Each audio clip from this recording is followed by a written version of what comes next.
Pozdravljeni! Iz ljubljanskega studia 142 takle imamo.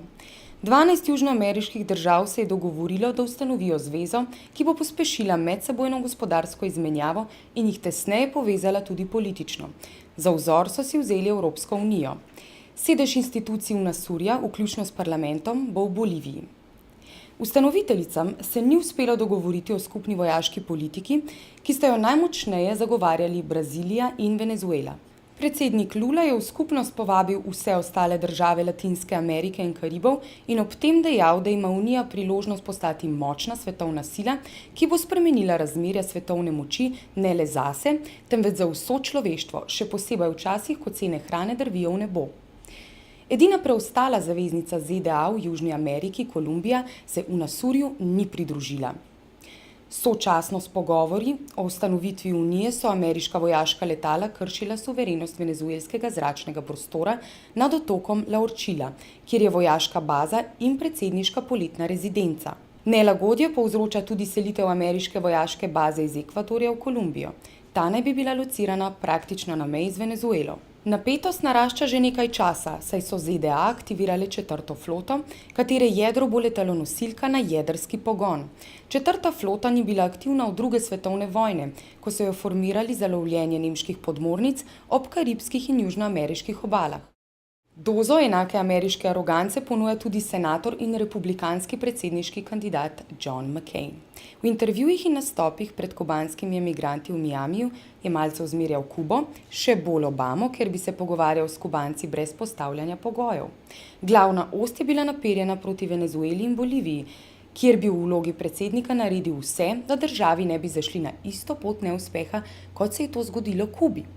Castrovi bratje Chavez in Morales počneta vse, da bi uničila ekonomski napredek in demokracijo. Za McCaina je edini južnoameriški svetilnik upanja Kolumbija. Več kot 100 držav sodeluje na konferenciji o prepovedi uporabe kasetnih bomb, ki poteka v Dublinu. Za popolno prepoved se zavzemajo tako humanitarne organizacije, Združeni narodi kot papež. Edini dejanski nasprotniki so ZDA, Kitajska, Rusija in Izrael. Predstavnik ameriškega zunanjega ministrstva je celo dejal, da pomeni sprejetje dokumenta o prepovedi takšnega orožja grožnjo varnosti sveta. ZDA pa bodo razmislile o nadaljnji humanitarni pomoči državam, ki bodo podpisale takšno prepoved.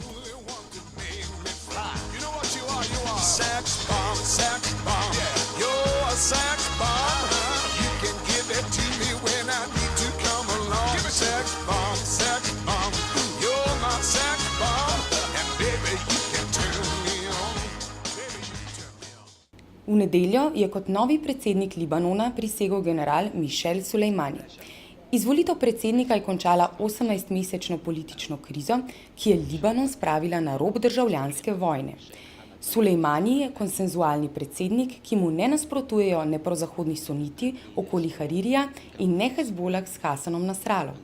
Za njega ni glasovalo le nekaj poslancev od skoraj 250 članskega parlamenta. Zasedanje, na katerem so generala potrdili, so spremljali tako predstavniki ameriške administracije, Evropske unije kot zunanja ministra Sirije in Irana.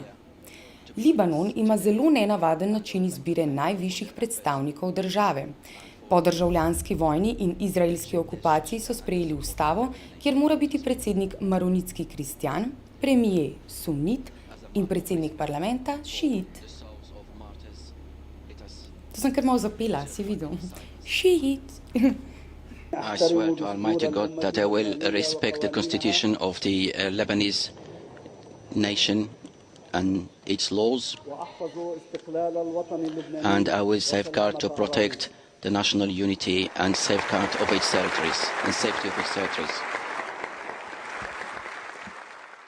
Izraelsko letalstvo je skoraj sklatilo privatno letalo, v katerem je iz srečanja svetovnega foruma v Šarm el-Šejku potoval Tony Blair. Letalo se ni odzivalo na klice kontrole, zato so Izraelci sumili, da gre za teroristični napad. V zrak so poslali 2 lovca. Letala so kasneje vzpostavila radijsko zvezo in razjasnila situacijo.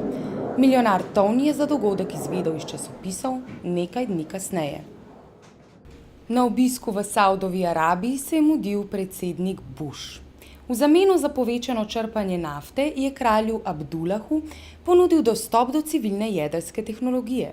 V sklop le-te spada tudi dobava nuklearnega goriva, torej tudi obogatenega urana, torej isti material, ki je tako sporen pri iranskem jedrskem programu. Nemčija poziva vse države, da skupaj prepovejo špekulacije z nafto, saj trenutno višanje cen ni posledica dejanskega povpraševanja, ampak borznih špekulacij, ker se največji skladi umikajo iz trga finančnih produktov in se usmerjajo na blagovne borze. Nemški predsednik celo pravi, da je sodobni kapitalizem postal pošast, ki požira finančni sistem, v okviru katerega deluje. Soros se strinja z ocenami o špekulacijah, saj naj bi te povzročile naftni balon, ki se bo kmalu razpočil. Nemčija je prepovedala uporabo nekaterih pesticidov, ki naj bi bili odgovorni za pomore čebel v Porenju. Gre v glavnem za klotianidin, ki se trži pod komercialnim imenom Počo, proizvajalca Bayer, in je odgovoren za pomor 99% vseh analiziranih čebel. Ameriška politična zgodovina je prepolna političnih atentatov. Zato za konec še nekaj krepkih strani komentatorja Kita Olbermana, letečih na Hillary, ki bi po njegovem morala malo bolj paziti na uporabo besede assassination sredi predvolilne kampanje. You could hypothetically suspend your campaign, Senator. There's plenty of time and plenty of historical precedent, Senator, in case you want to come back in. If something bad should happen to Senator Obama, nothing serious, mind you, it's just like you said today. We all remember Bobby Kennedy was assassinated in June in California. Iz hladnega ljubljanskega studia 142. Nasvidenje.